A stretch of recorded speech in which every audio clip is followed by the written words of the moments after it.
Welcome to the Fold Mysteries, where we seek to discover everything that lies between the folds of reality.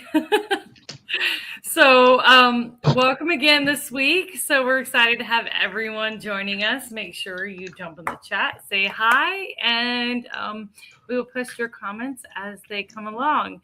In the meantime, we'll give you a quick update of what's going on with us. So, Abe, elusive one, why don't you start with you? um, you know, last weekend I had a wedding, and then after that, about a 2 hour drive to. I shouldn't even say that. It felt like a 2 hour drive, but it was a long drive to one of our. It was the research area where we took animal plants, finding Bigfoot, and where we were getting wood knocks coming out of the cedar swamp. So me and Littlefoot, we spent the night out there. Not a whole lot happened. It was pretty quiet around that area. It's been really kind of quiet around that area. Come to think about it. Other than that, I'm hoping to get back out here again this weekend, a little bit more time in the field because I've only really got to spend one night out there, which was Saturday night. But I'll be at Pops's place this weekend. And besides that, there's a local county fair going on in northern Minnesota. So I'm going to be meeting up with team member Joel Sturgis, also speaker of the Minnesota Bigfoot Conference, along with Gwendolyn Guthrie. You guys don't know who they are, come to the MPC and you'll find it real fast. Stickers are on sale now at eventbrite.com. And doing little public relations out there, promoting the team and the conference as well, and trying to get the word out. So that's what we have going on this weekend. But somebody had something happen. I'm chomping at the bit to find out. Oh my gosh. Okay, so last weekend, me and my son went all night fishing. It was really wild, actually, because we went there to do all night fishing and had no intentions of having any kind of Bigfoot experience. But I decided I was going to show my son's fiance what it was like to hear a Bigfoot howl. And I asked her, and my son was like, "No, don't do it. That's silly." And she was like, "Yeah, I want to hear it." So I did it, and I did the Ohio Bigfoot howl. And she kind of was like, "That's cool, I guess." But it was probably about a half hour later, we had a rock thrown at us. And I didn't even put two and two together because I'm out there to fish. I'm not paying attention to anything else. And I was like, "What was that?" And she said, "It sounds like a rock got thrown." She knows nothing about Bigfoot. So I'm like, Bigfoot's known for kind of throwing rocks. And she was like, "Really?" And I was like, "Yeah." And I was like, "So what do you guys think? Are you guys nervous?" And she goes, "No, I don't believe in that kind of stuff." My son's like, "It better not happen again." Well, next thing you know, my son, he doesn't want to pretend like he believes in that kind of stuff, but he actually does. And so next thing you know, we get another rock thrown. And we're sitting on a rocky edge, and there's like probably 3 foot of rock behind us, but we're sitting about 4 foot away from this rock. And she's like, I think it's the rock settling behind us." And I said, "So the rock settling is throwing rocks at you 4 foot away?" And she goes, "It has to be." And I'm like, "Okay, sure." And then we get a bigger rock thrown at us. And I'm like, "Okay, that's weird." So I'm like, "Okay." And Gage is my son. He's getting nervous at this point. He goes, "I'm about ready to reel in and be done for the night." He goes, "You guys are freaking me out." And I'm like, "Okay, listen, Bigfoot." Now I'm not sure if they, understand or believe or hear what we say, but I'm like, "Bigfoot, I'm not here to I'm sorry I did a howl, whatever. I'm like, we're just here to chill. We just want to fish." And so we're sitting there for a little bit longer, and then next thing you know, we hear this huge rock, and you can hear it come through the trees, breaking branches. And then it goes away for a minute, and then back down into the tree line again. So we know it comes up out of the tree line and back down again, and it slams right near us. And I'm like, I look at my son's fiance, I'm like, "Okay, was that big enough for you to believe?" And she goes, okay, that was kind of big. So I'm looking around, looking for rocks that have displaced. And, we're kind of on a watery area. So you can tell the difference between rocks that have been already sitting there and rocks that haven't. And there's this big rock that has no water on it at all. And I'm like, I think that was the rock. And she goes, no, that's too big. And I'm like, I'm pretty sure. I said, listen, I took video of before and I took video of after. I'm pretty sure that was the rock. And so I'm like, okay, I have to pee. So I'm not going into the tree line. I'm going to walk along the rock edge and I'm going to pee, but you guys have to turn around. So I went along the rock edge, and as I'm walking back, this big rock smacks between where I am and where they are. And I'm like, exactly. Mic drop. And I'm like, okay. I'm like, that was weird. And at this point, my son's fiance, she's like, okay, it's getting a little weird. And my son, every time we hear a rock get thrown, he's reeling in. And my son's fiance has to keep convincing them that it's okay, and then he casts back out again. And so she's sitting there, we're sitting there, and then all of a sudden she goes, okay, we'll leave as soon as we hear another big rock. Well, we hear another big rock, and we can hear it come through the trees again, and it smacks. And I'm like, are you done now? I said, are you ready to leave? And she goes, yeah, let's go ahead and go. Oh, my gosh. She's trying to pretend brave and everything else. And so she's like, I gotta pee though. She's like, I don't want to go into the tree line. Where'd you go? And I'm like, okay, Miss Brave. I walked right down that way. We'll walk away. And so we're standing there with our backs, and she's walked all the way down, and she's going pee. And as she's walking back, I'm like, okay, are you decent? She says, yeah.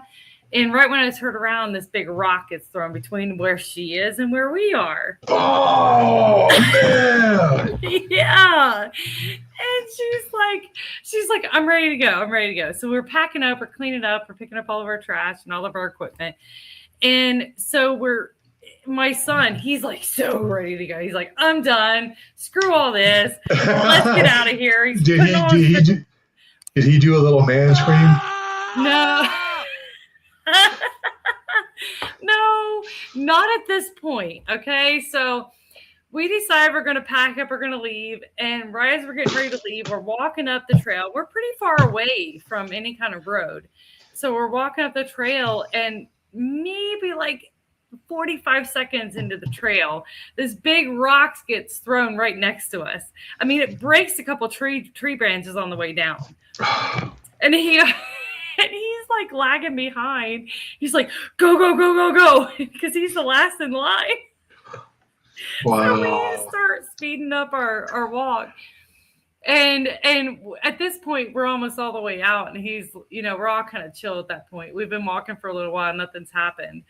And as soon as we clear the tree line, another big rock comes crashing through the trees behind us where the tree line is. Is it rock number 8 now that's been thrown? I mean, probably about 10 to 11 rocks have been getting thrown at this point. Another big rock gets thrown. We hear it crashing through the trees. I mean, these are like rocks like this big. And so we hear it, go, bam. And he goes, go. And he's like running towards the car. And at this point, you can do the man scream. There you go. He's done. He runs away. He's so fast. He actually drops his phone. And we didn't realize he dropped it. And we get up to the car. And we realize his phone's missing. So we find it. We're calling it had been dropped out in the open part where we heard the big rock, the last rock get thrown. And he's sitting, and I bought a couple bags of chips, and he's eating a couple bags of chips, and he's standing at my car, and we drove 2 different cars. And I said, just take it to the car with you. You're coming back to my house to get it when we get back to the house. He goes, no, if I do, I'll eat them all. So he's chowing down on chips as he's talking to me. And the next thing you know, I'm sitting with the other side of the foliage on the other side of the road next to me we hear a pebble and it smacks my car window. And I look at him and I'm like, that was a pebble. And he goes, stop. He's like mid chip bite. And he's like, stop. Oh my God. And I'm like, totally. That was totally a rock. And then another one comes and hits the top of my car. And I was like, okay, it's time to go. Oh my so gosh. he's like, he wraps up the bag of chips. He goes, I'm taking them. And he closes my door and he gets in the car and we leave. But it was just kind of crazy. It was just rock after rock after rock after rock. But it was like not anything that, you could explain. It was like you could hear the trajectory of the rocks. They were coming up out of the trees. They could hear nothing. And then they come back down. So you knew they were getting thrown. And I was like, and it's this one fishing area. And I'm like, okay, I'm definitely going back here. Well, he went back there last weekend. So it was the weekend. No. So they went there 2 days, 2 nights after. So we went there on Saturday night, I believe. I think it was. Sunday night, I believe. Was it? And then they went back a couple nights later. And I asked him, I said, do you have anything weird happen? He goes, no. And the only thing different from when he was there to when I was there is the fact that we did an Ohio howl. And I'm like, I wonder if that made an impact on the type of experience we had. So, right. And how does your Ohio howl go, if you could be so kind to demonstrate? I mean, okay, so it starts low and slow and it goes up and then it kind of levels out and then it goes back down again. Well, I mean, you kind of demonstrate it with your arm, but can you demonstrate it? Stop. You want me to do a Ohio howl? I don't know what you're doing.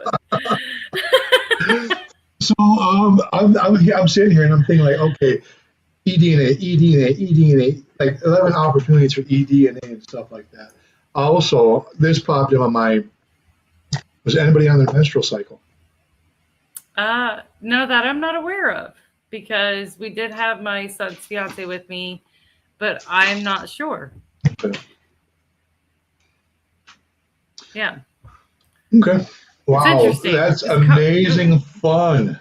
It was. Oh my it was gosh. so much fun, and I was like, "Oh my God, I'm stoked!" So that's like, I want to really like make that area my new favorite area. So I plan on going back out there again. Well, yeah, I would. Things. Yeah. With the freak. So how far was the car parked from where you guys were fishing? Oh, the rock throws? Yeah. Right next to us, maybe like 3 foot away. So from where your car was to where you guys were fishing. Oh, it was about a 15-minute walk. Yeah, I mean, it was pretty good ways down.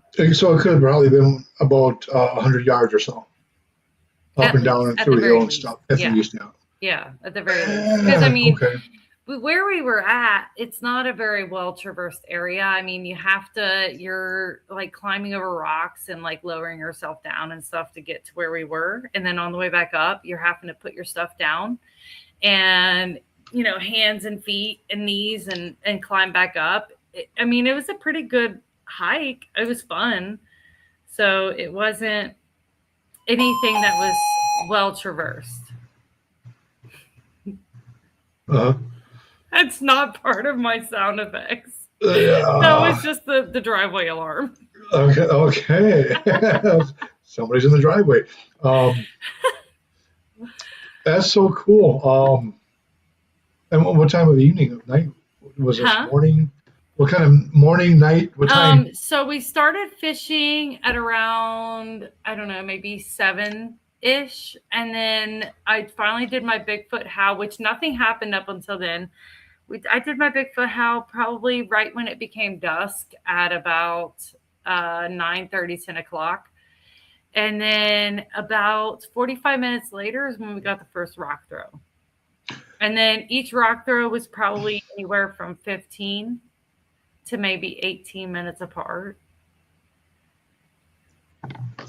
I would have had the phone on at least.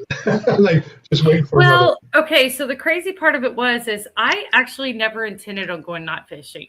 So we didn't have a lot of proper lighting, so we were using our cell phones to bait our hooks and stuff. Because my son told me when I was sitting in my car, oh, we're going night fishing, and it didn't even dawn on me to grab lighting. So we were using our cell phones for flashlights. So we were killing our batteries. I left my phone running for about 14 minutes and caught nothing. Turned it off. About 3 minutes later, we got another rock throw. So the fish were high. Did you guys get any fish at all? I did. I caught my first catfish ever in my entire life. Yay! That's awesome. That's awesome. So you got Bigfoot and catfish. That sounds like a country song. Bigfoot and catfish. I need a drum. I need like a banjo sound for this. Oh, this is all we got. I know a guy in Arkansas that might be able to help us out with that. That's all we got. I need a banjo. I'm going to get a banjo. Oh, man. Oh, that's hilarious. Well, that's so cool. It was a lot of fun. I'm really kind of jelly. I mean, I had a rock throwing incident happen once. And my team member kept that rock, my ex-team member. But that was, wow, that's a lot of rocks. It was multiples. And the crazy part about it was when my son's fiance asked for a bigger rock and she needed to hear where it came from, she got it. That was the weirdest part. Oh, wow. Yeah. Like she was like, I need a bigger rock. I need to hear that it comes from somewhere else. And she got it 2 different times. I was like, okay. That's why I looked at her. Is that good enough for you to leave now? Because I think we're in their fishing area. You know, and that brings up a great topic. Another question that we could ask our guests tonight. Yeah. Oh, I mean, do you have anything else to cover before we announce our guest? I don't. No, I do not. Thank you. Okay, so we'll announce our guest, Mr. Todd Neiss. Welcome to the show. Yay! Thank you for having me. Yeah, it's always again. We meet again. Yes. Yeah. So, kind of a continuance of last week, because last week's conversation was absolutely awesome. I really enjoyed it. You brought a lot of great topics, but you had so much more to talk about. Well, yeah, just a little over 33 years worth. It's kind of hard to fit it into to an hour or so, but yeah, there's plenty of topics we can touch on. Yeah, so I think we ended last week. You kind of touched on, but not dove into the topic of infrasound, as Abe was talking about previous to the show starting. So you believe infrasound is what exactly? Well, I believe infrasound is really a key to explain a lot of these anomalies that people are experiencing that tend to fit into the paranormal category. But by definition, infrasound is sound frequencies below human hearing. So humans can hear from 20 hertz to 20,000 hertz. So when you're in that little go get a hearing test, you're in that little box with the headphones on and a little button there in your hand, and they want you to press it every time you hear it. They're going from 20 to 20,000 hertz. And below that, anything below 20 hertz, very few humans can actually hear it. But different animals, of course, can. And as we talked about last week, there's a number of animals that we now know utilize infrasound for various reasons, different reasons.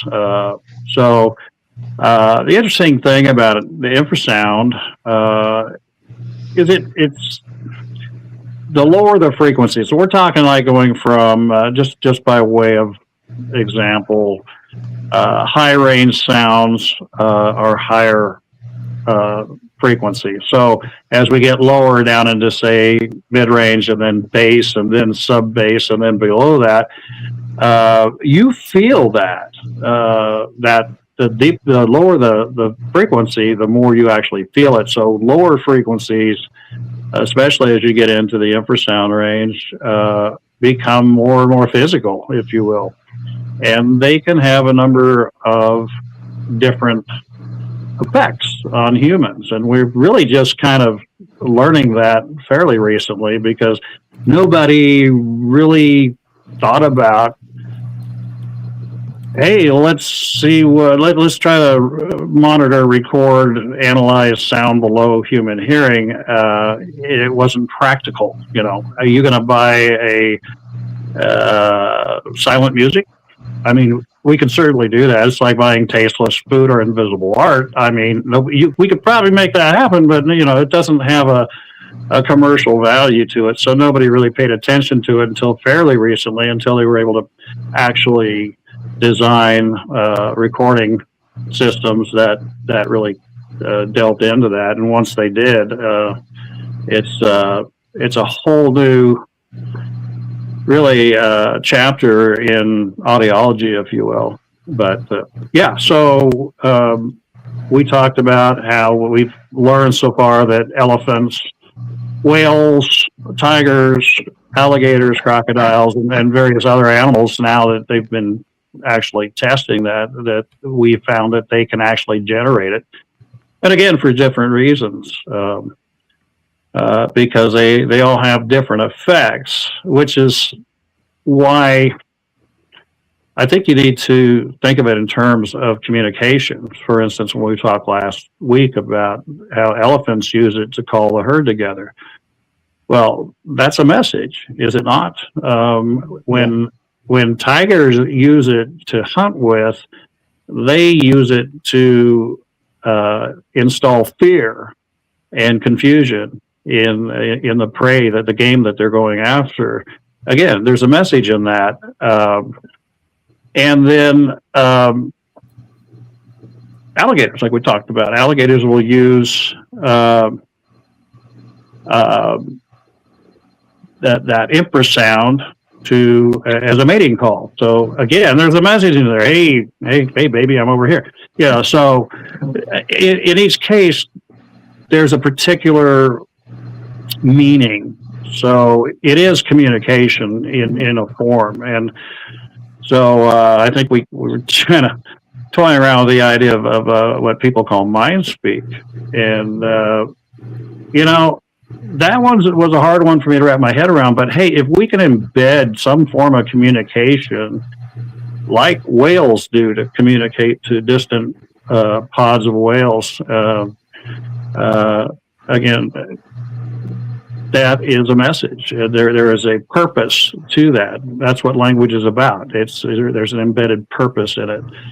So can they possibly get into our head? Can they do what the tigers do, for instance? Can they instill panic? Well, we hear about that all the time when we're talking about things like people being quote unquote zapped or what have you, and not being able to even move. I talked to a couple here not too long ago. He was a former police officer, and he and his wife were going on a trail that they've traveled on many, many times. And so they're very familiar with the area. And as they were going along on this trail for the umpteenth time, for some reason, they both just stopped. And there was no explanation for it other than they felt very, very uncomfortable, very uneasy in a place that they were very familiar with. But again, there was no real source that they could put their finger on. But the message that they got, it was essentially, there are going to be, if you continue to go in the direction you're going, there will be consequences. So in essence, telling them to turn around, and they didn't listen to that immediately. They kept going a little bit more in the direction they're going. And they both felt it again. He turned around and looked at his wife, and she couldn't even talk. She literally lost her voice. She was looking at him and trying to communicate, and was absolutely terrified, both of them. And at that point, they left. So I'm not talking about Bigfoot, quoting Shakespeare or anything, but some very basic subliminal thoughts, some subliminal warnings, or both good or bad for that matter. There were times where you might feel like you felt welcome. It can go either way depending on the situation. Yeah, I think it's interesting. I'm sorry, Ava. I don't mean No, to go ahead. interrupt you. It's on the tip of your tongue. I just think it's interesting how alligators use it for this, elephants use it for that, and there's a different meaning. Lions use it to terrify their prey and stun them. I think it's interesting how there's a variety of purposes for infrasound depending on species and intent. So I'm almost thinking that there's also different frequencies, whether it be higher or lower, that could create different effects. Maybe the higher, quicker frequencies that we're unable to hear with our own ears maybe create panic, anxiety. And then maybe the lower frequencies that we can't hear could create calm or even open up the feeling of getting an internal message. So, I mean, what are your thoughts as far as like the frequencies kind of leaning towards different purposes? Well, I mean, we look at human speech and different inflections in our voices and different pitches and volume, and I think that's important too. But when we're communicating with each other, for instance, if we're angry, we might raise our voice. People talk about, oh, you raised your voice. And there's nothing saying that there isn't a whole different array of communication embedded in conversation. You're right. It could be different frequencies, have different meanings. For instance, I think it's important that we consider amplitude as well, volume, if you will. So, say you're walking in an area, and assuming Bigfoot has the ability to create infrasound, and as you can see, that a lot of them are very large mammals with very large lung capacity that can create this. So it's not completely unreasonable to think that they do. But let's say you're going in a direction and they don't want you there. Well, they can hit you, say volume 1, if you will. And if you don't heed that warning and continue in that direction, they can turn that up. And it may be the same frequency, right? Not that they don't use different frequencies or sub-frequencies like we're talking about for different things, but in that particular frequency, let's say 15 hertz, that particular frequency is what, let's just, for instance, say that's a frequency that can cause you some anxiety. If you do not heed that warning and keep going, crank it up to volume 3, and now all of a sudden you have this panic attack, this paranoia for no reason that you can think of. You didn't see anything, you didn't hear anything, but you're feeling a certain way. And if you continue that direction, take it up to volume 5 or what have you, and put somebody in a state of abject paralysis. And I've had that happen to me. I think we touched upon it back in 1998 when I was with Peter Vernon and Ron Moorhead at the base of Saddle Mountain in the Oregon Coast Range, where I got hit with something that paralyzed me pretty much for about 2 full minutes, 2 very long minutes. So yeah. And I one of the things I was going to compare that to is an experience I had on the Omaha Reservation in 2021, where, and this was not subsonic, if you will, it was not below my hearing threshold, so it wasn't ultrasound, but it was communication in a way.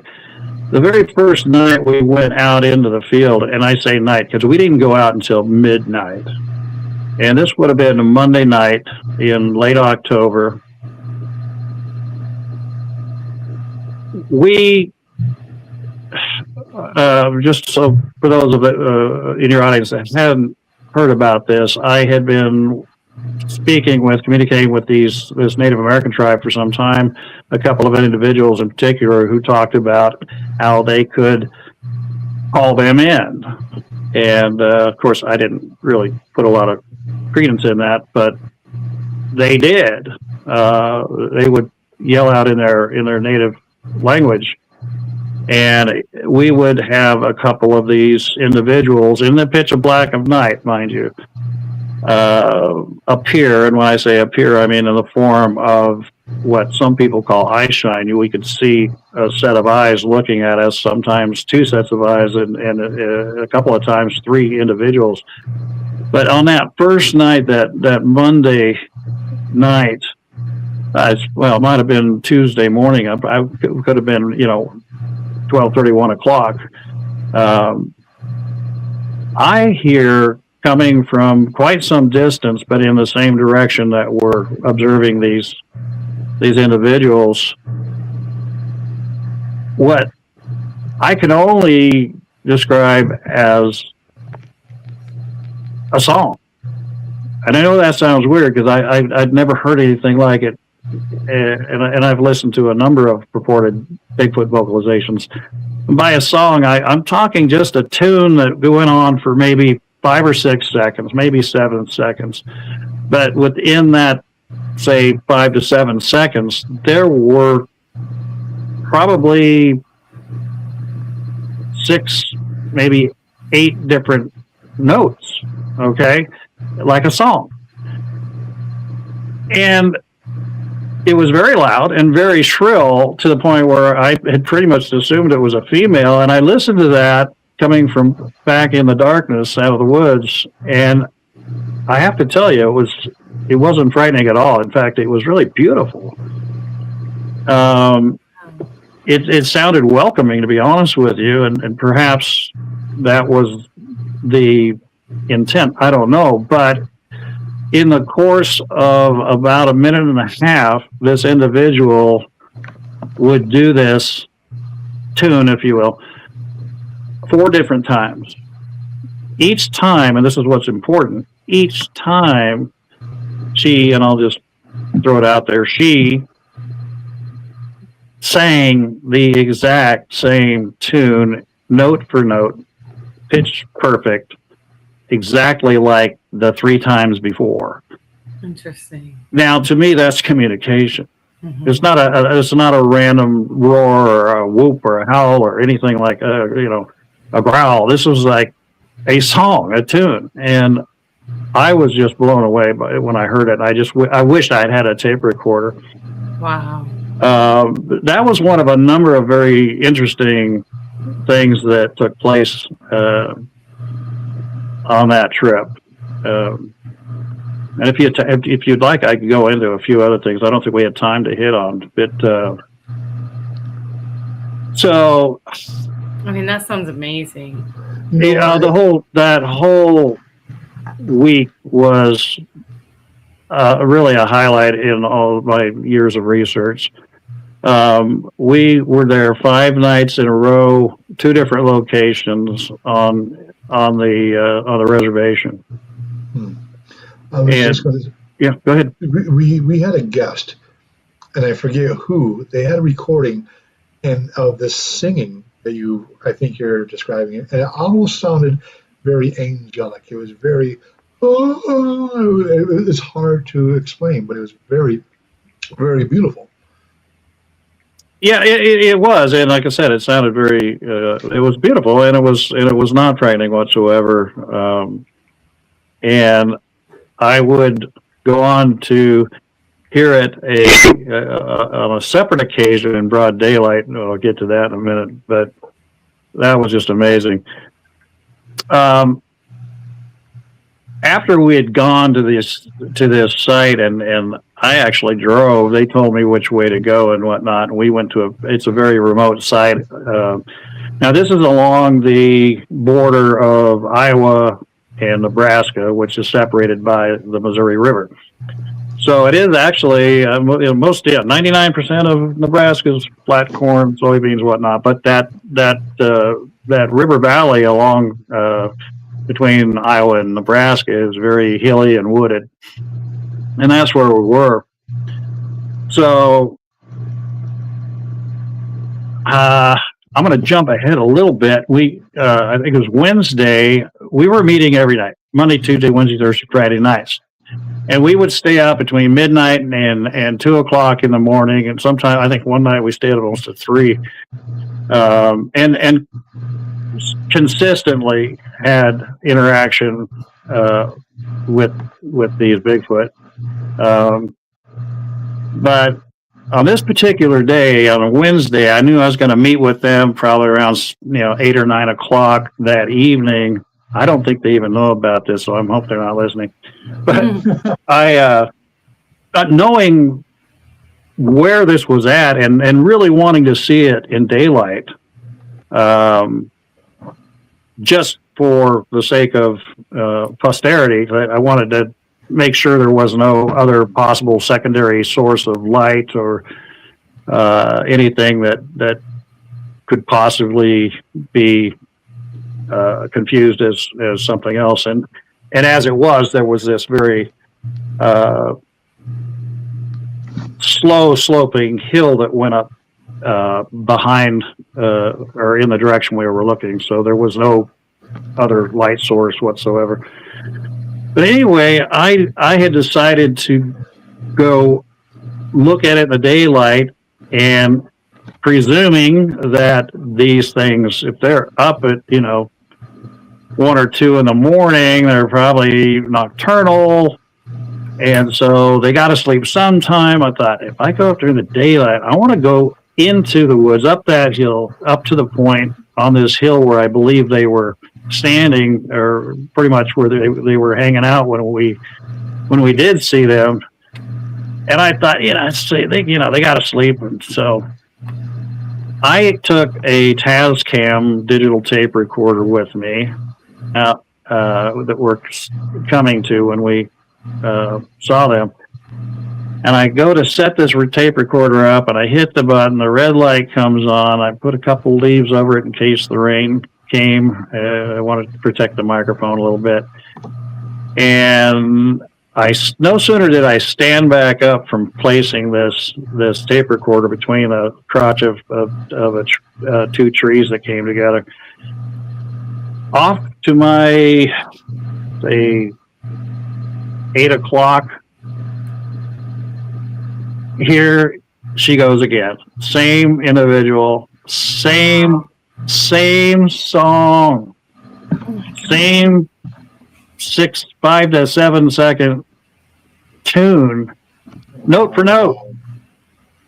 And I'm like, oh, 2 things struck me.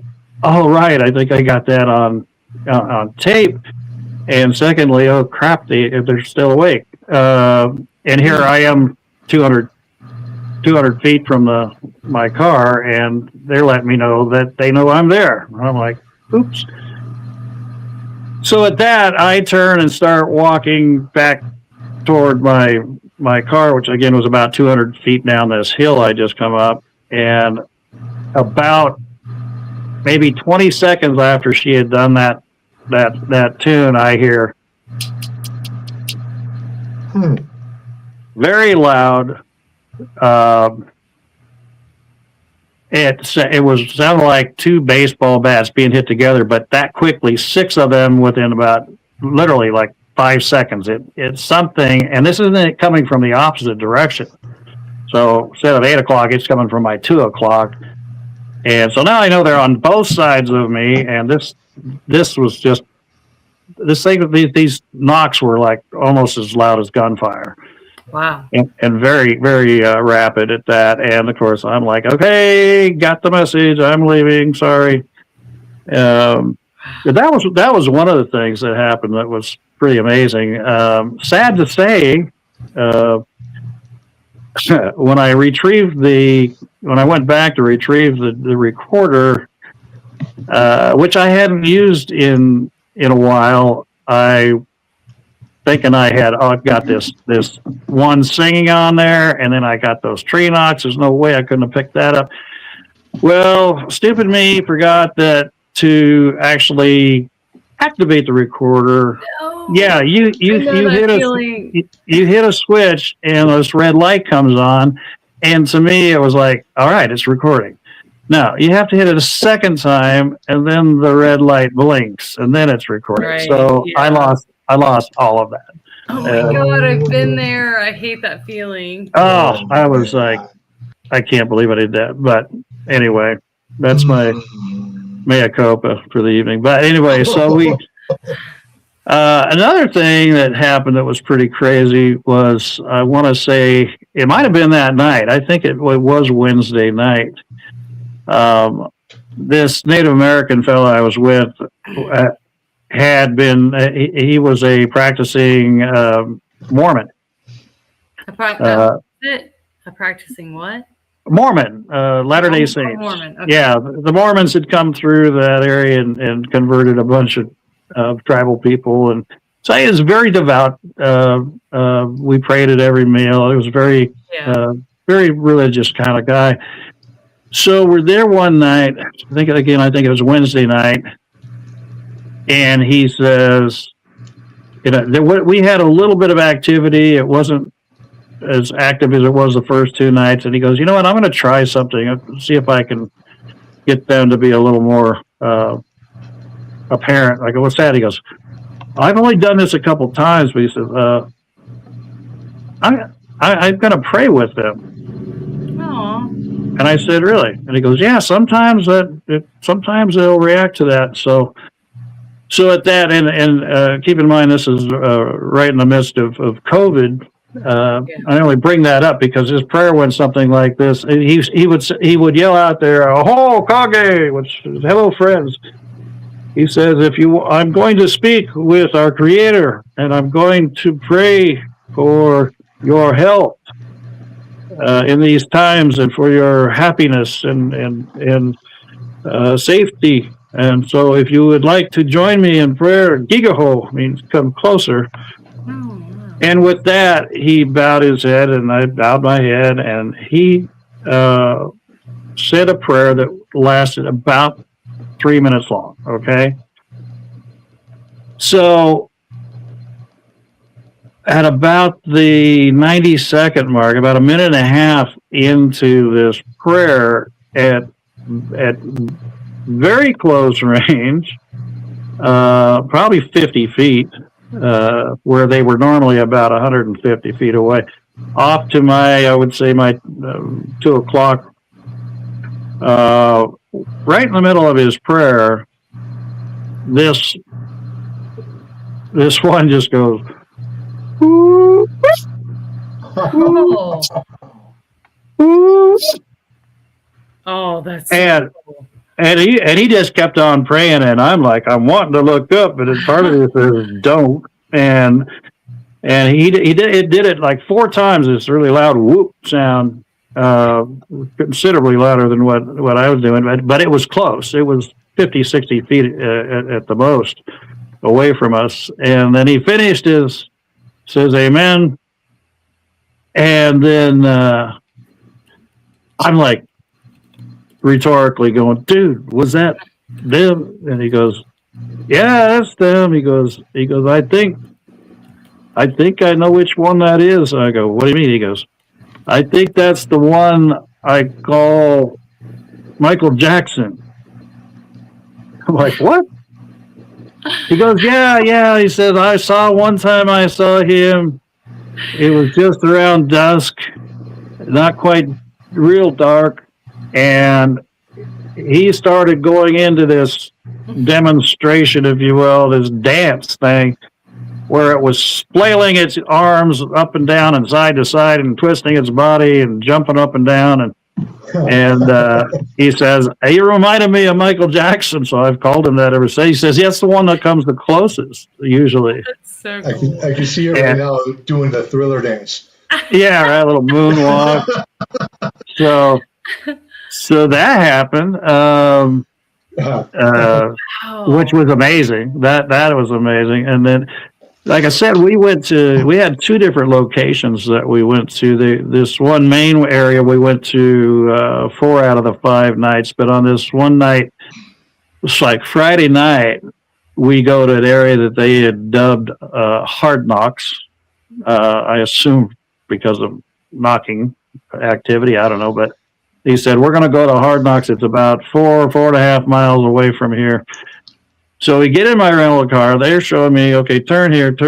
And then they told me to turn here. And I said, there's not a road there. And he goes, trust me, just turn into the field. So I'm taking this rental car like a Toyota Corolla through 4-foot high grass. Oh my God.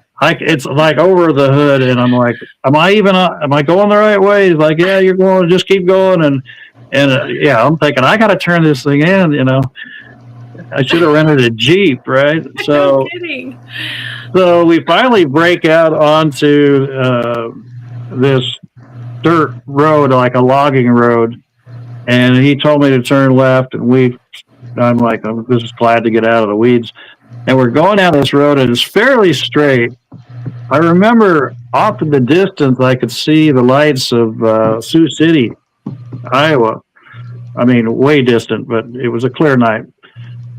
And we were way up high on the ridge line. And Sioux City, anyway, Iowa or South Dakota? What's that? Sioux City, Iowa. Okay. Yes, sir. So finally, he says, all right, stop here. So before I shut off the lights, I can see probably 200 feet down the road, and this road is straight as an arrow. So I turn off the car. We, again, no lights. We're not allowed to have any lights, no flashlights, no cell phone light, anything. So we're sitting there, pitch black, dark. I can't even, you can't see your hand in front of your face. And he says, oh, there's one right over there. And I look down at the road, and it looks like it's right in line with the road. I don't know. Did I mention this last week? I don't want to repeat myself. I don't think you did. So. Okay. So anyway, I'm looking at it looks like two very bright eyes, and they look to be about 150 feet down the road from us. And I'm like, wow, they called it in again. This kage thing, and then all of a sudden they're like, there's one over there at 3:00. It's trying to come around behind us, and I saw that one, just the eyes again. But I'm fixated on this one down the road, and it's Friday. I got to catch a plane back home the next day, and I'm thinking, if I lived here, there's no, I couldn't believe that we'd ever walk away from an active, encounter, but we were doing this every night. The previous 4 nights, we walked away while they were still there, and I'm like kicking myself, going, but they're still there. No, we'll come back tomorrow. You'll see. So, I'm thinking if I had to do all over again, I would have brought a sleeping bag and a cot and just stayed there till sunrise and just watched this. I mean, it was just such an amazing thing. Wow. So now I'm thinking I gotta get on a plane the next day, and I'm saying to myself, I gotta kick this up a notch. This is like wash, rinse, repeat, and we're going out and you're calling them, they show up, and we watch them, and then we leave. And so I say to my native friend, I go, you've been doing this, as far as I know, at least for 3 years, right? I mean, you've been establishing this relationship. And he goes, yeah. I said, if they ever wanted to hurt you, I mean, they would have done it by now. We go, no, they won't hurt us. They're very peaceful. They're just curious, like we are of them. And I said, so have you ever thought of just, I don't know, walking up to one? And he said, no, hell no. To which I replied, hold my beer. He said, what? He said, what? And I go, stay here. Do not follow me. Do not turn on any lights. I'll be back, I hope. So I start walking toward this set of eyes 150 feet away. And initially, I knew it was on the, so I can't even see the road, really. I can barely see my feet, but I'm just walking, fixated on making a beeline toward these two, points of light. And I'm now get down, I'm like about 100 feet away, and I keep going. I'm thinking, one of us is going to, I'm playing chicken with a Bigfoot. What the hell? So, oh yeah. So then I get down, I get to 50 feet away, and it's not moving. And then I'm 40 feet away, and it's not moving. And now I'm slowing way down. And I got, I would estimate about 30 feet from it. And I had a conversation with the late Dr. Henry Fehrenbach, who was a primatologist and worked with apes, gorillas, monkeys, and whatnot, different primates. And then we had talked one time about what to do in a case like that, and he said, well, when we encountered gorillas in Africa and we knew they were in the area, we would just kind of ignore them. They just act like you're not interested. Don't engage, do not stare directly at them, keep them in your peripheral vision, but just act like no big deal. And in many of those cases, these things would actually come right up to them and tug on their clothing and stuff because they found it interesting. So he said, I said, what would I do if I got within say 20, 30 feet of a Bigfoot? He said, well, I would sit down. I would not look directly at it. I would take a stick and just kind of like draw something in the dirt and just keep it in your peripheral vision. Do not open your mouth. That's a threat gesture, but just act like you could care less that they're there. Interesting. Okay. So, go ahead. Yeah. I want to ask you something when you're done with this story. Yeah, so anyway, so I'm at 30 feet. It's not moving. I'm thinking, I'm going to cop a squat right here in the dark on this road and let it make the next move. And see what happens, So, but it's like, I was scared crazy, I'll tell you. But before I could sit down, this thing stood up, and by that I mean it went from kind of like my level to I just watched these eyes raise up about 10 feet off the ground, and I'm just like looking at it going, holy. And there was like 2 or 3 seconds where we just stood there looking at each other, and then it finally just turned to its left, my right, and walked off into the darkness. And oddly, it didn't make a sound. It was really bizarre. I thought I'd hear it, something that large walking off, but it was very quiet. And I stood there for probably a good 20 seconds just to make sure it wasn't coming back. And once I was convinced it wasn't, I go, okay, I'm going to get out of here. So I turn around now. Of course, I have no point of direction, no light at all. The lights are off back where the car and the rest of the group's at, and I'm like, I think I turned 180 degrees, and I just started walking back. And every once in a while, I'd step off the road and get back on the road, and then I'd step off the other side. And I finally got about 75 feet away or so, about halfway back, and I just finally yelled, "Where the hell are you guys?" And I said, "Turn on a light. I can't see where I'm going." And so somebody turned on their phone or something, or showed their phone, and I got back there, and he still talks about that crazy white man that went walking up on a Bigfoot. It was quite an experience that I obviously will never forget, but I just had to do so. I knew I'm going to be, they treated this like it was like an everyday thing, and to them it really was. So for me, it was an amazing experience, night after night, 2 different locations, that song, the reaction to the prayer, Sometimes when we left, we'd be driving back toward the main village, and you could see them following us through the woods. Interesting. Wow. It was, yeah, you just see their eyes kind of, and they kept up with us pretty good speed too.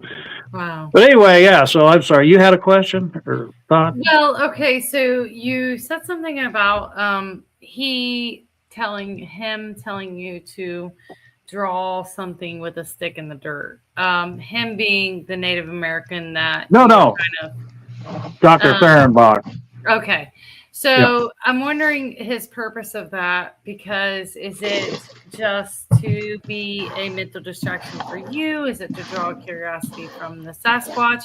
Because I'm not sure if you're familiar with my experience that ended up on TV, but that was one of the things I did was I picked up a stick and was drawing in the dirt before everything kind of chaotic started to happen.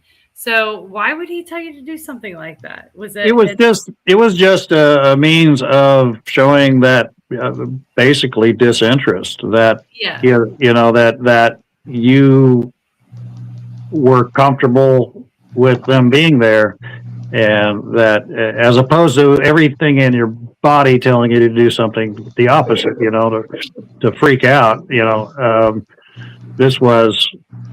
He said, "You just act about nonchalant as you can, and that may cause them to come closer, or at least that was his experience in Africa." Well, I mean, I tell you, in my experience, me having the act of drawing in the dirt with a stick actually did draw them in closer. So, I guess it does work. Yeah. Yeah. Anyway, those were a few of the interesting. I mean, to say interesting is an understatement, but some of the occurrences, the song, the prayer, the walking up on one, the whole thing was just an amazing adventure, and really, like I say, a highlight of my 33 years of research. In your 33 years, bro, and what a feat that is in itself. Kudos to you. Have you, when we were talking in the show, do you think that they can understand our language? Do I think they understand our language? That's kind of, I mean, I come over here to Arkansas. I can't understand these people, but so I mean, what I say, there's different languages, there's different dialects. To suggest that they understand English would be to suggest they would understand somebody speaking in French or Spanish or Chinese. But everything is relative to where you're at. So I imagine in their observations of us, and they again, they're very curious of us, and as much as they're, I think, taught from birth to avoid human contact, sometimes their curiosity gets the best of them. And I think, obviously, if you stick around long enough and you observe humans doing certain things and making certain sounds in the form of words or phrases that probably may relate to what they're actually doing, you might over time pick up on it, just depending on how much exposure they've had to the humans. But again, there's just different, volume and inflection and things like that. Scott Nelson would be the one to really talk to about that.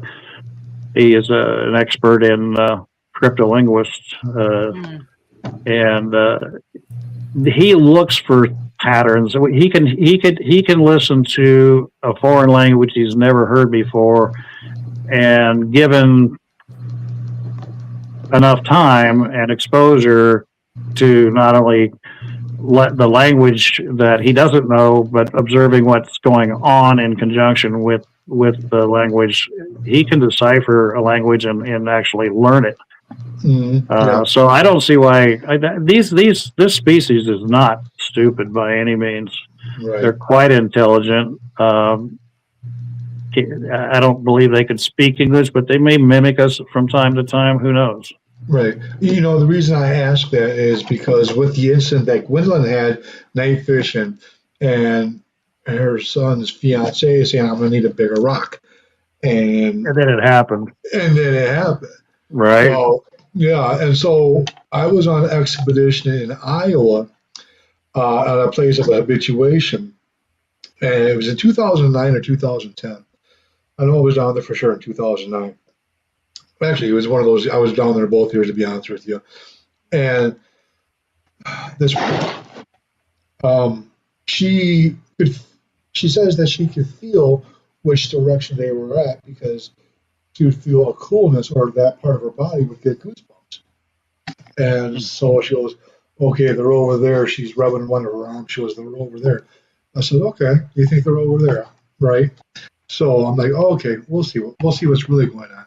I says, "If you can hear me and if you can understand me, can you please give me 2 wood knocks?" I crap you not.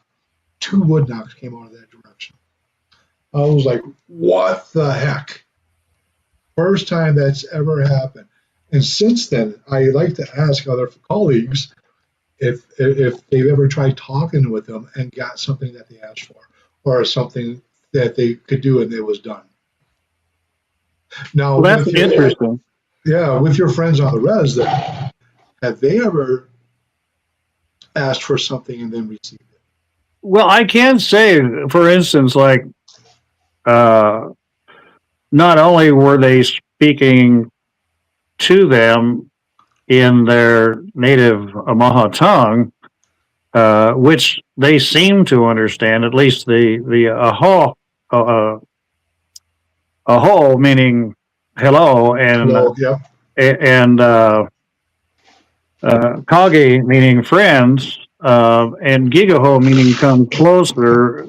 Maybe in a very rudimentary form, they do understand some very old language. You look back to the Native Americans that we've now traced back to, like, I think it's as Homo sapien Native Americans, they've traced them back to like 23,000 years now, I believe, as being here in North America, and how they dealt with.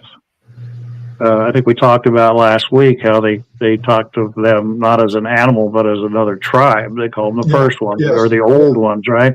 Yes. And I've been told by Native Americans that they would potlatch, meaning get together formal meetings with these things annually. That there would be a formal gathering of the Native Americans and this, probably what is the ultimate Native American, the Bigfoot, and they would share things. They would share a lot between each other, and so there seemed to have been some form of communication in that respect. Because I do remember one telling me that during the last potlatch, which was in the 1800s, I believe, that the Sasquatch, or at least the representative of them, had told them that this would be their last potlatch, that they could no longer afford to be exposed to this new wave of white man that has come into their area. So they would have to have been able to at least understand that. So yeah. Interesting. That's very interesting, though.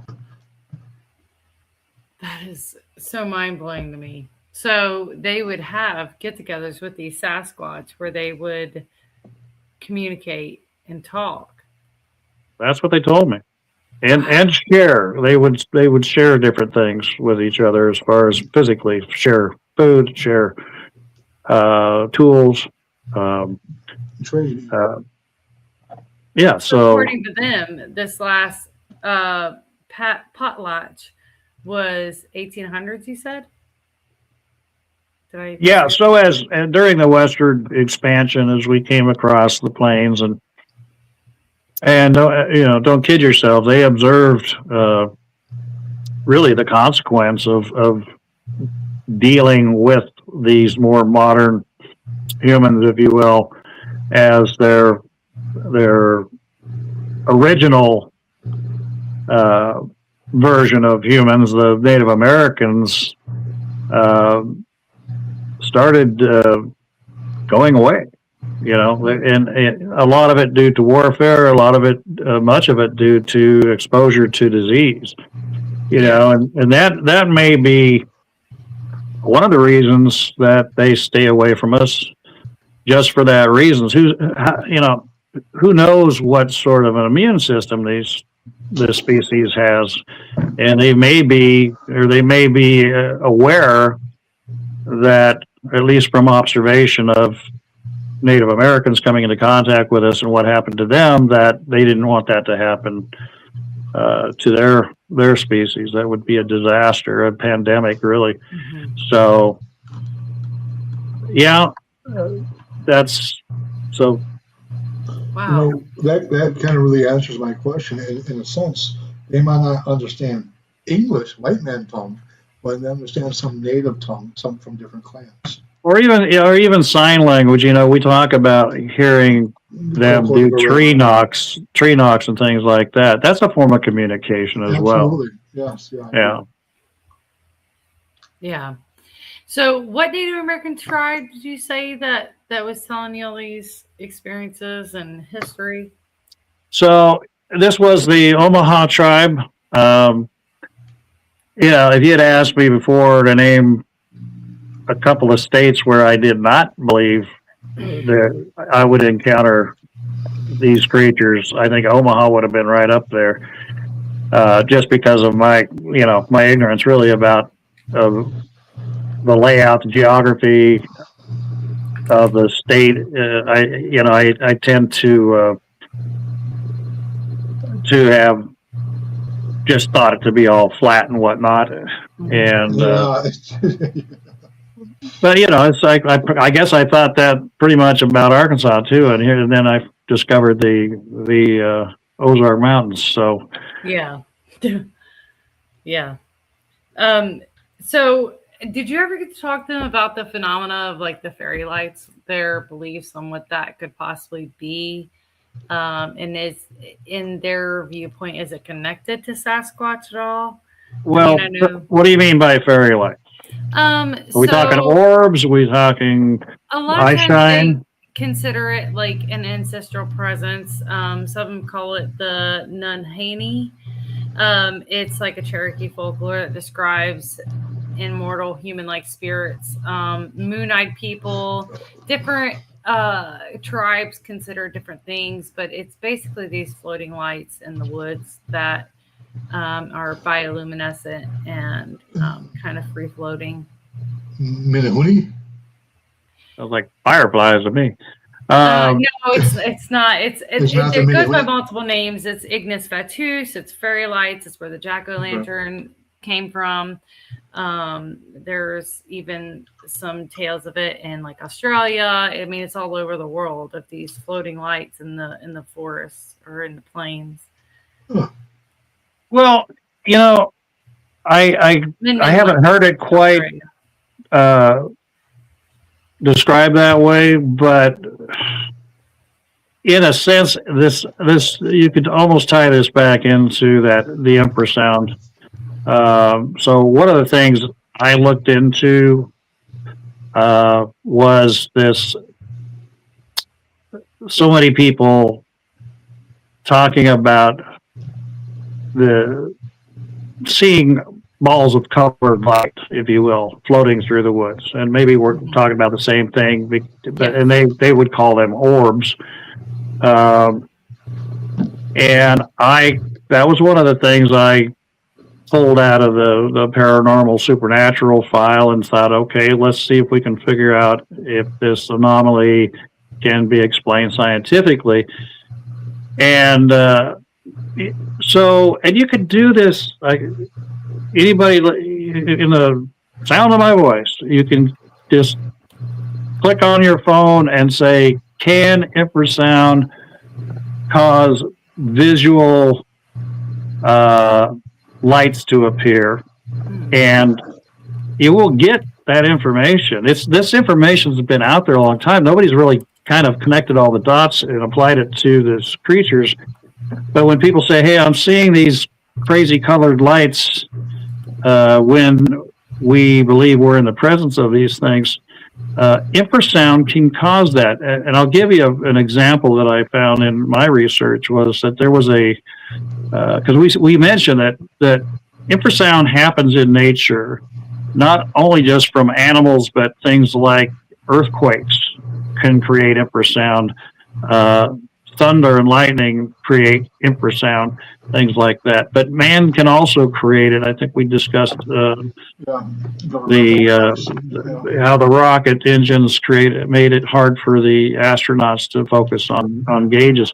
So if you just do the research and Google it, can infrasound cause colored lights to appear? And in this, what's that? I got it right here. Yes, infrasound around 18 to 19 hertz can cause visual distortions or shadowy figures to appear in your peripheral vision. This happens because human eyeballs has a resonant frequency close to 18 hertz. When struck by these inaudible sound waves, the eyeball vibrates slightly, creating mild optical illusions or shimmering effects. So in this one particular case, there was a factory that had been around for some time, and as factories, as they go along, they are always upgrading new equipment and whatnot, keeping up with technology and efficiency. And in this one example that I read about, they had brought in this, during a shutdown, they brought in this new piece of equipment and installed it. And then when people came back to work, almost immediately people were complaining about seeing ghost-like shadows in their peripheral vision. Some talked about seeing colored lights in their peripheral vision. And they brought in some experts that brought in equipment that could measure infrasound, and lo and behold, they traced it back to this machine. And the minute they switched this machine off, all of that stopped. So if this species can generate infrasound, we've already shown that many large mammals can, it can affect your vision, and it can possibly create distortion like what you just read about. See, it's just a matter of doing the homework, going down that rabbit hole and asking the right questions. It's interesting. I've never heard the fairy lights phenomena connected to infrasound before. So well, think about that. If they're out there generating infrasound, again, you can't hear it, but it's vibrating your eyeball at, say, 18, 19 hertz, and the eye generally functions at 19 hertz. It's almost, if you've ever been outside and you take your fingers, you close your eyelid and press on your fingers, you can almost, as you move it around your eyeball, you can kind of see what seems to be dark light, if you will, right? Because you're distorting the shape of the eyeball a little bit by putting some pressure on it. Well, infrasound does the same thing. It's distorting the shape of your eyeball. It's causing a ripple effect in the aqueous humor, the liquid inside the eye. And yeah, it will cause some distortion. And so if they're out there and it's dark enough and they're doing this, there's no reason to believe that they cannot generate. It's not light that's really there, by the way. It's just the effect it's having on your vision that makes it appear that there's light there. And with this whole infrasound topic, it made me. I had a question. Like, okay, from what we know of known great apes, can they produce infrasound? And in your talking, I looked that up. I Googled that, and it says yes. Gorillas can produce very deep, low-frequency sounds that reach the edge of or dip into infrasonic frequencies. Research indicates that mountain gorillas and other species produce low growls and chest beats or hums with subharmonic frequencies extending as low as 30 hertz and occasionally lower, sitting right on or below the threshold of human hearing. Yep. Yeah. See, and that's just a matter of doing the research. And that's, when I was looking at things, what can infrasound cause? Can it explain orbs, colored lights at night?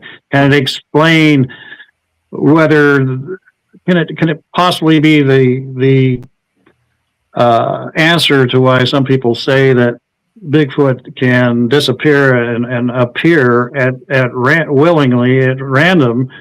And some will say, "Oh, they're going through a portal, or they're going, slipping into a different dimension," or and again, my good friend Ron Moorhead would tell you that they are changing their frequencies, yeah. Basically, but in his quantum theory, if you will, he's assigning what we're seeing and not seeing to the location of the actual animal, and that's where he and I differ, because I believe, yes, the frequency is very much involved, but it's not happening on their end. It's what's happening on your end, what they're causing to your eyesight, or to your hearing, or to your visual acuity. And and it may really extend to why, and you might think it's funny, but everybody says, why can't we ever get a clear picture of Bigfoot?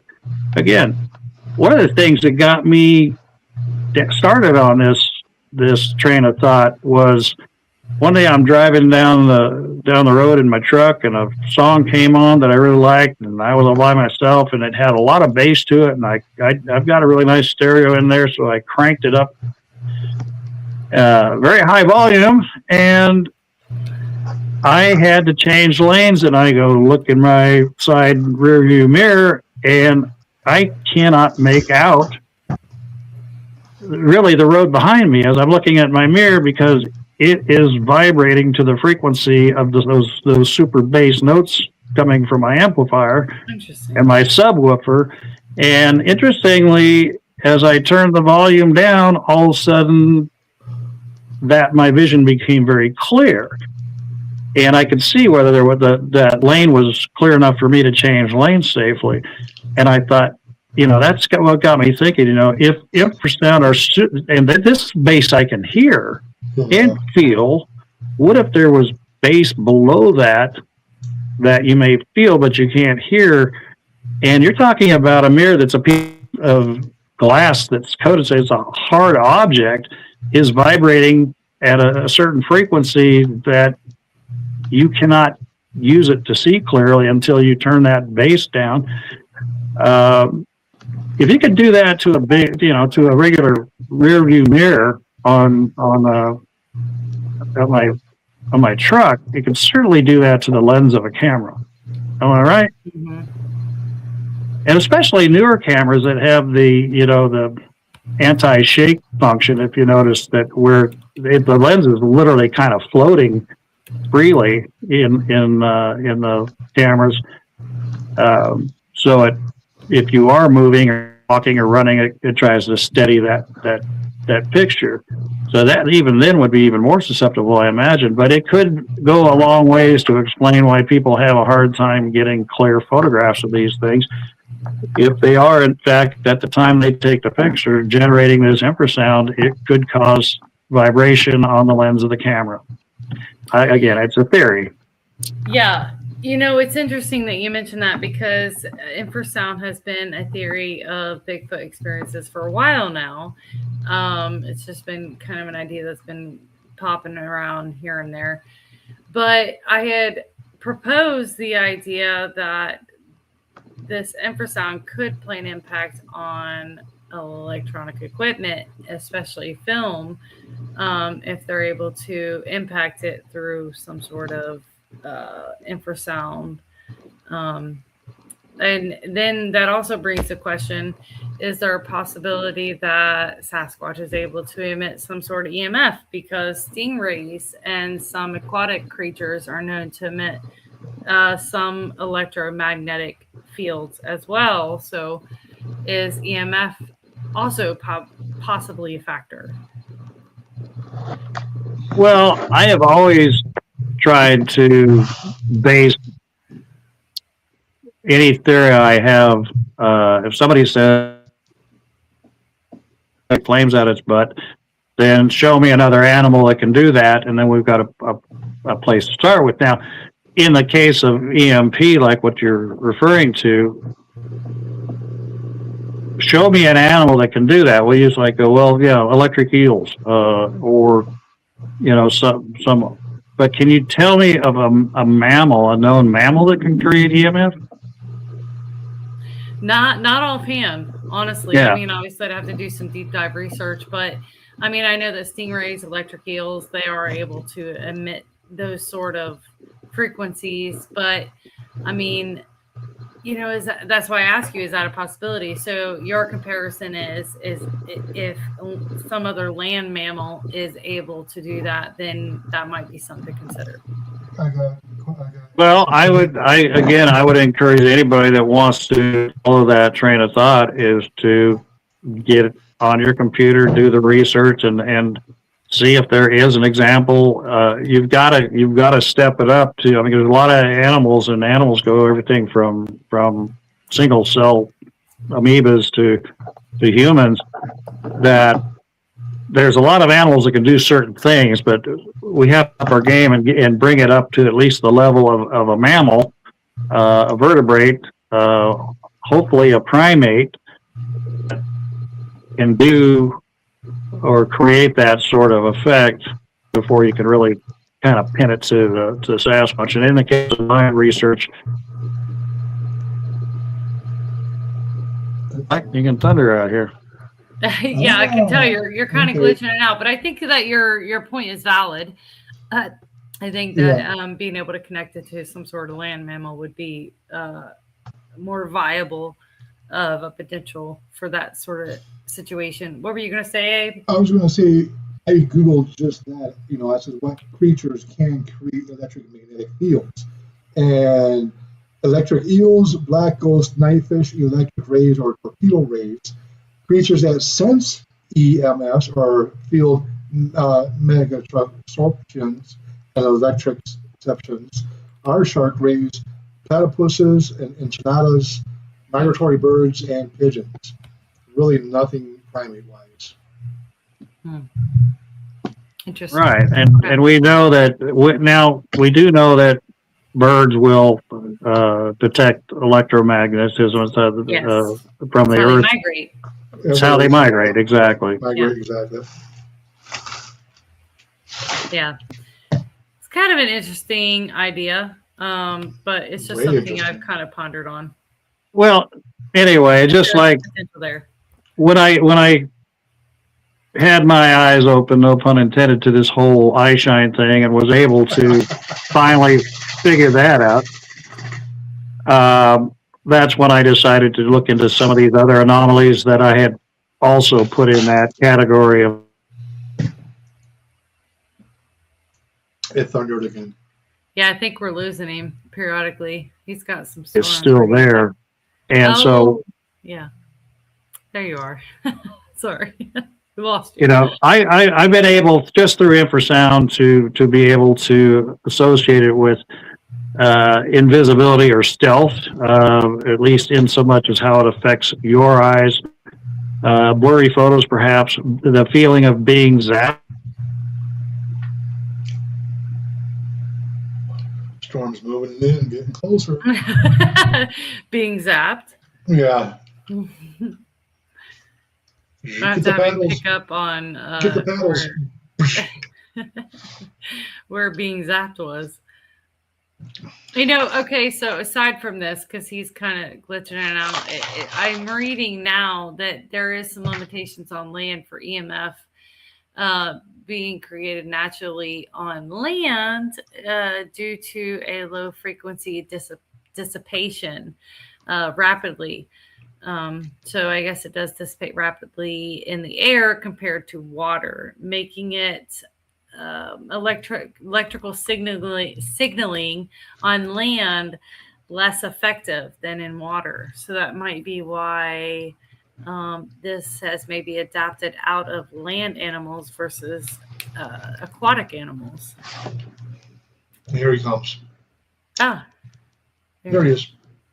Nope. Oh, you gotta add him to stage. There we go. And Welcome back, buddy. All right. Well, as I was saying, I have that Starlink system, and it's supposed to not be affected by this, but yeah, we do have a storm going pretty good here. We left off on getting zapped, and then you got zapped. True. Like you are just now.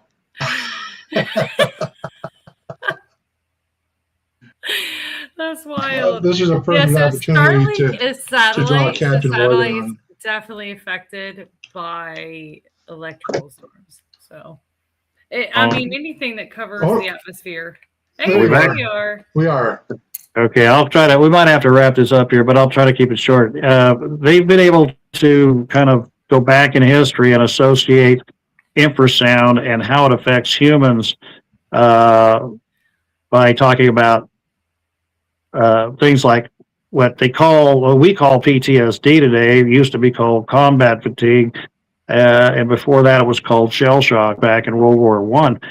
And it was strange is that explosions themselves can cause infrasound, and people were getting wiped out, not even being miles from an explosion, but the infrasound that traveled through the ground would cause them to react very uncharacteristically, we should say. Interesting. Infrasound can affect how you feel. Absolutely. So that kind of could be applied to this idea of being zapped. But I mean, things like invisibility, blurry photos, being zapped, orbs, even mind speak to some degree can be attributed to infrasound. And I don't think that is a very good key to considered paranormal or the woo in the past. So right. And hats off to you for diving in and doing proper research and looking at these attributes surrounding infrasound and the effects that it has, not just on the human body, but also on the eyes and how it can shift your eyes into lights. I mean, nobody's done that, and here you are doing it, bro. So again, I love it. Kudos. Yeah. Love it. Yeah, I absolutely appreciate that because there's so many unanswered questions when it comes to some of this sort of phenomena. Very valid experiences and witnesses that are coming forward talking about some of these more strange aspects that has to do with, like you said, mind speak, these lights, this camera phenomena where you lose information or you have these blurry photos. Maybe it could all be I can see you. Yeah, attributed I keep losing you. I think maybe I need to jump off here and see what's going on outside. Yeah, absolutely. Just be careful. Thanks for coming on, brother. Yeah, we appreciate coming on and we wish you the best. And I look forward to hopefully seeing you soon. Yes, right. We lost him again. All right, guys. You take care. All right, take care, Todd. I'll message you. All right, so we'll go ahead and take him off here. But just a quick recap. He's just an amazing, awesome person. I love his process of looking into some of the more strange phenomena that has to do with Bigfoot and trying to find a way to connect that to some sort of scientific reasoning. I think that's exactly what we need in this research field because, we have too many experiences that have these weird sort of attributes attached to it that I think are explainable by science. And I always said that science is the explanation. We just don't have the answers for it yet. Right. So I appreciate his process of looking into some of this unique phenomena. Right. And, he's just a wonderful guest, and I'm glad that he's been able to come on the past couple weeks. It's been fun. Yeah, it has been a lot of fun. But in the meantime, conference, yours is coming up August 3rd. August 3rd, yes. August 3rd. So It's going to be smashing, and yours is like 2 weeks away. Mine is just very, very soon, maybe like 2 weeks, 10 days away ish. Maybe. So I think it's like 10 days away. But you can jump on and grab your tickets. Let me see if I can fix the background there. Yeah, there we go. The chair is in the way. So just jump onto my Facebook page, The Full Mysteries. The link is posted, pinned at the top. And you can either click the QR code, click the link, grab your tickets. If you aren't sure and you want to just show up, you can grab tickets at the door. It is expected to be a really fun event. I'm looking forward to seeing everybody there. I'm sending out emails reminding everybody right now. We got our t-shirts in. We got our merch in. We got everybody lined up. We got our speaker lineup all set and ready to go. So I'm excited. Yay, I'm excited for you. Yay! And then I will see you at your conference coming up October 3rd. Yes, you will. That's going to be No, I'm losing Abe. No, don't lose me. No, I was just saying, yeah, it's going to be a great time. It's going to be awesome. So I hope to see you at the Irons Michigan Bigfoot Conference or at the Michigan or Minnesota Bigfoot Conference. Where we all talk like this, don't you know, huh? All right. That's great. See everybody. Bye. Squatch on.